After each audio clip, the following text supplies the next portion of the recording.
For December 16th, 2020's review, I'm going to be talking about Alexey Navalny, this opposition figure in Russia who was allegedly poisoned by this extremely allegedly deadly Novichok nerve agent. I'm going to show you this interview that CNN did with Alexey Navalny, and it's all part of this Bellingcat CNN joint investigation that they did. And I'm going to go through, I'm going to stop it briefly and make some comments. And I'm going to put all the links to the references in the video description below, because if I go through each reference, it'll just make the video too long. So let's just start watching it.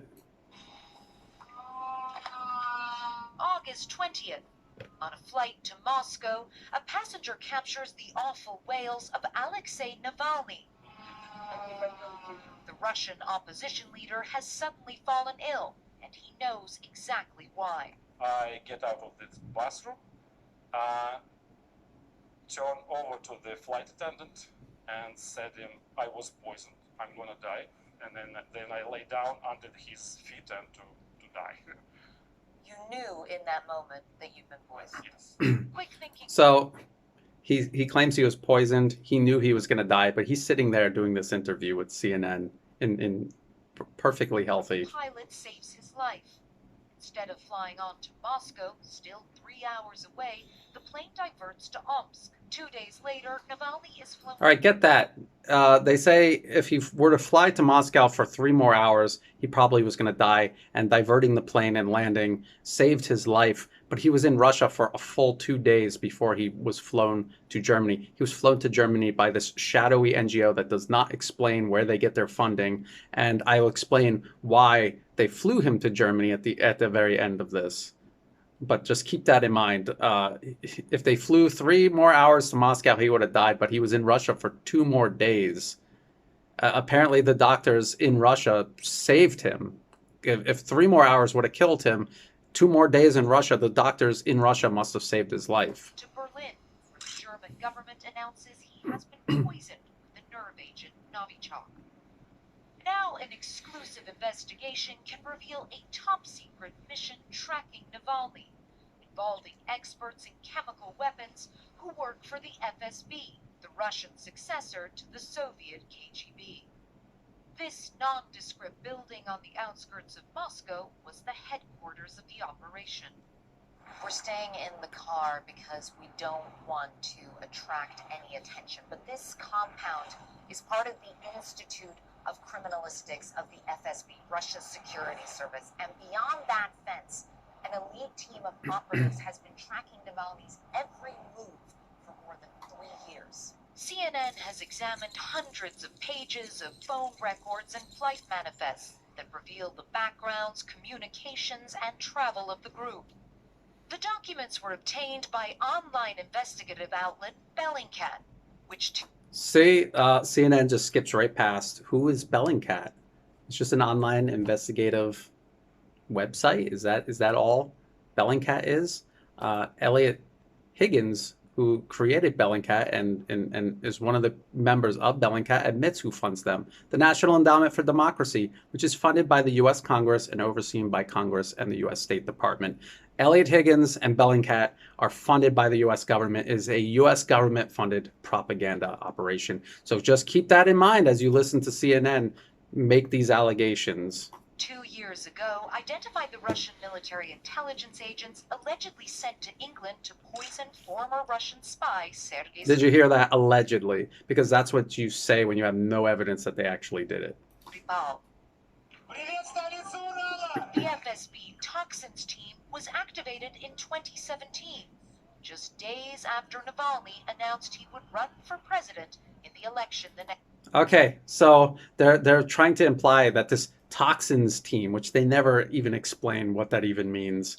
Some of them had training in chemical weapons. If you're part of the FSB in Russia or the FBI in America, you get trained in explosives, weapons, chemicals, everything. That's because it's your job. This is trying to imply that they created this hit team to, like he's going to run for president and we got to bump him off before he, challenges the Russian government, the Russian establishment.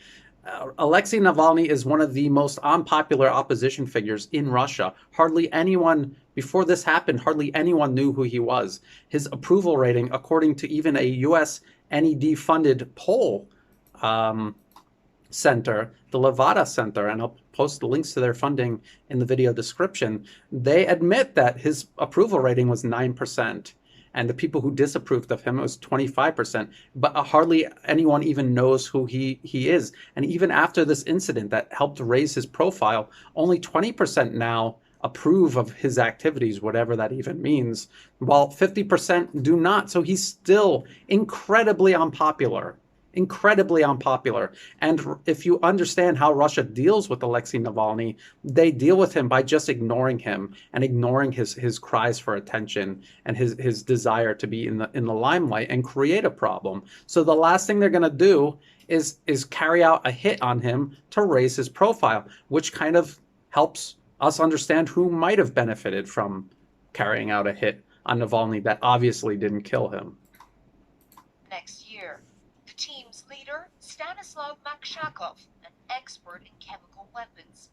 Several of the team are doctors, but they weren't recruited to save lives. I just wanted to show you some photographs here. And several of them weren't doctors or chemical weapons experts, because that's how these teams are set up. They have people with all different expertise in doing all these different teams. Ask you if you recognize, if you've ever seen any of the men in those photographs. No. You don't recognize them? I don't recognize any of them. Would it surprise you to learn that some of these men went on more than 30 trips with you over the course of 3 years? That is absolutely terrifying. I don't know. I don't know why he would find that surprising or terrifying. He's funded by the U.S. government also. Alexei Navalny, the people around him, the organizations in Russia that were supporting him, they were all funded by the U.S. government. So the fact that the FSB is following a foreign agent who's involved in Russia's internal political affairs, that there's nothing strange about that at all. If there were politicians in the U.S. being funded openly by the U.S. or by Russia or China, of course the FBI would follow them everywhere until they were arrested, probably, and put in jail. If terrifying is a good word. I think it's a pretty good word. Yes, but I understand how system work in Russia. I understand that that Putin hates me, and I understand that these people who are sitting in the Kremlin, they are ready to kill. So I just showed you how unpopular he is, and I showed you how much it would benefit Russia to just keep ignoring him. And so they're not ready to kill him. They're ready to keep ignoring him. And it was only because of this incident that anyone even knows who he is. Your contention that Vladimir Putin must have been aware of this. Of course, 100%. It could have not been happened without direct order of Putin, because it's big scale. In the weeks before he was poisoned, Navalny and his wife Yulia took a short vacation to a resort. Again, CNN gets away with this entire narrative by never explaining how unpopular he is. Because if you knew how unpopular he was, it would make absolutely no sense for President Vladimir Putin to have ordered this. It makes absolutely no sense. But only by implying that he's a big threat to the Russian establishment can they push this narrative that the Russian government was so desperate to silence them that they carried out this operation. Kaliningrad. Our investigation has uncovered that the FSB team followed. According to Bellingcat, the security cameras inside the hotel were mysterious. According to Bellingcat, the U.S. government-funded propaganda Navalny outfit. says Yulia felt uncomfortable. She took videos and photos of men she believed were following them. This man I also don't recognize, she says. Hours after the FSB's toxins team left Kaliningrad, Yulia suddenly felt sick. She said, well, I feel really, really bad. Do you need ambulance? No. Do you have something? Is it heart? No. Is it stomach? No. Is it head? No. Could you describe it? No.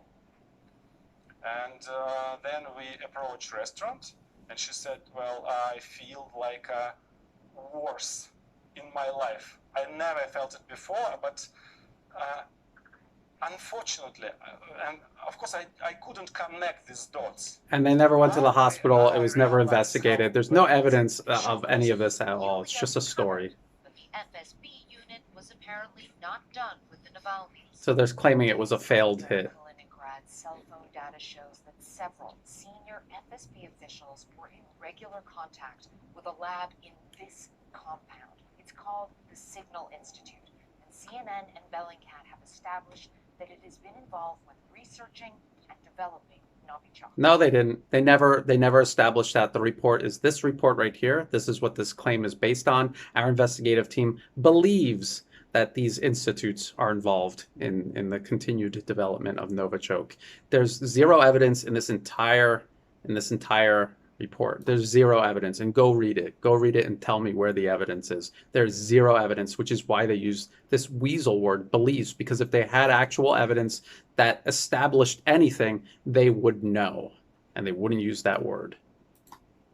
In mid-August, Navalny and his team traveled to Siberia. At least 5 members of the FSB unit make the same journey on different flights. In Tomsk, Navalny and his colleagues stay at the Xander Hotel. We traveled to the Siberian city to retrace his steps on the night he was poisoned. So this is the room that Alexey Navalny was staying in, and it looks like my room here is right next door. Wow. Completely irrelevant. And you have to fill a piece like this up with irrelevant things because you don't have any facts at all to fill it up with instead. Which is what they do throughout this entire report. He went to bed at around midnight after drinking a cocktail with his team. The FSB's toxins unit was not far away. Toxins unit. Using a ping from a cell phone, we've been able to place one of the FSB operatives in this area, just blocks from the Xander Hotel on the night of August 19th, the night that the nerve agent Novichok made its way into room 239. So placing an FSB agent blocks away from wherever this happened does absolutely nothing to connect him to the Novichok and this entire incident. And at the end of this report, you will hear them even admit that they are unable to prove at all in any way that this team that they keep calling the toxins team poisoned him. They have no evidence of that. And they will admit it. You'll see. Navalny left the hotel early the next morning. He boarded the Moscow flight feeling fine. 3 hours later, he was close to death. Back in Tomsk, Navalny's team frantically collect any evidence they can from his hotel room, including... A crime was just committed, and Alexey Navalny's team, whoever that is, they all got gloves. They all got bags to collect evidence in. That, you know... Did they go to the store and get that and come back? And they're tampering with a crime scene. These are people who are possible suspects. They're people around him. They are people who, the people managing Alexey Navalny, this incredibly unpopular opposition figure. And we can see by the poll data funded by the US government itself that this doubled his popularity. So the people who benefited from this poisoning is Alexey Navalny and his team, and they're the ones crawling all over the crime scene, touching evidence and bringing it to Germany, which means there's no chain of custody. We don't know. No one was able to look at this crime scene and investigate it. This evidence, was it from the crime scene? We don't know. We have to take their word for it that it was from the crime scene. And there's no chain of custody. So forget it. That's not evidence. Water and shampoo bottles, a toothbrush, and a towel. As they did, there was a surge in communication. Yes, if the person the FSB was following suddenly got ill and there was a crime committed, a possible crime committed, and there's people touching the evidence and ruining the crime scene, of course the FSB there's going to be an uptick in communications. Among the FSB unit and their bosses, if it was expected that Navalny would die on the flight, they were now scrambling to deal with a very different situation. After much back and forth, Russian authorities allow Navalny to be transported to Berlin. What they don't know is that the items recovered from his Tomsk hotel room were also on board. Some later tested positive for Novichok. When was Novichok introduced? Was it from the hotel room? Was it by his team? Was it somewhere between Russia and Germany? Was it in Russia? We will never know because a proper investigation was never carried out and can never be carried out. Back Convenient. in Moscow, we went in search of the FSB's toxins team. So we're here now at the home of And I'm just going to speed this up. All she does is try to get some guy they claim was involved in this toxins team to talk to CNN. Just remember, CNN is a news organization that helped spread U.S. lies about WMDs in Iraq to help a war that completely destroyed the country. And now CNN is helping spread lies about WMDs in Russia. So if you are a Russian who worked with the government, would you ever talk to someone from CNN? Of course not. So let's just skip past this because he just closes the door and then they try to act like, oh, he has something to hide. A couple of questions. Your team that poisoned, he doesn't seem to want to talk to us. Of course he doesn't want to talk to CNN. Toxicologists tell CNN that Navalny is incredibly lucky to be alive, and that the intention was undoubtedly to kill him. So you've said that you want to go back to Russia. And I You're aware of the risks of going back. Okay, and let's just skip to up because I'm going to go back. I'm not afraid. I'm not going to give Putin this gift. The crime has been cracked open, I guess, by CNN and Bellingcat. Has not established that the FSB toxins team were in fact the individuals who actually poisoned Navalny. We have. So right there, they admit they're unable to connect the team that was following him with the poisoning of Alexey Navalny. They admit it right there. So they did this huge investigation. Bellingcat has report after report after report, which are pages long, with just tons and tons of raw data, completely irrelevant to the claims that they're trying to make. And they're just trying to overwhelm you with information and just hope you assume that whatever it is that they're claiming, somehow it's proven by these huge mountains of data that they just dump on the floor and expect you to be impressed by. And CNN admits at the very end of this investigation that they came to no conclusion. They had no idea who poisoned Alexey Navalny. It was all innuendo throughout the entire video, and you just saw with your own eyes that that's exactly what it was. And they reached out to Russia, and they completely ignored them. Of course they did, because look at what CNN is doing. They're not acting in good faith. Russia has no reason to discuss anything with them. And CNN complains that Russia hasn't opened up an investigation, and CNN themselves showed that all the evidence is in Germany now. So how is Russia going to open an investigation?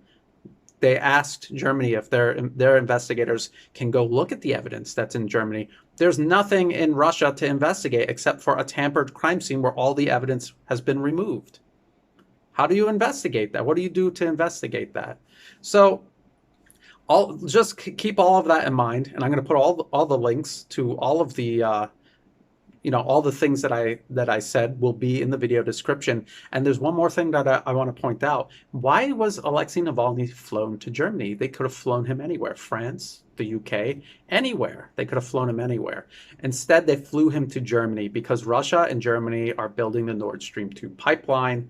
The United States has tried to block the construction of this pipeline. They have even threatened Germany, their own ally, with sanctions if they continue with this pipeline. The pipeline is nearing completion, and so what did they do? They created this situation. They took Alexey Navalny, they used this shadowy NGO who does not disclose their funding. They flew him to Germany and dropped him right in the middle of the German government's, right on their lap, and said, you're building this pipeline with Russia, who just poisoned this poor opposition figure, Alexey Navalny, and now he's in your country, in your hospital, struggling for his life, and you're going to really keep going with this pipeline? Well, yes, Germany is still going forward with the pipeline. So for this purpose, it didn't work, but they've invested so much in this, and this is all Bellingcat and CNN do, and so they're going to continue doing it until enough people see through this. I hope this video helps my Patreon patrons understand this a little better if they didn't know some of this information. And thank you very much for making these videos possible. If you're watching this when it's made public, please think about liking and sharing the video. Subscribe to my YouTube channel. It helps the channel grow. Check the video description also for ways to help support my work, including becoming a Patreon patron because you not only support my work month to month, but you get a lot of content and benefits in return. And as always, thank you very much for watching.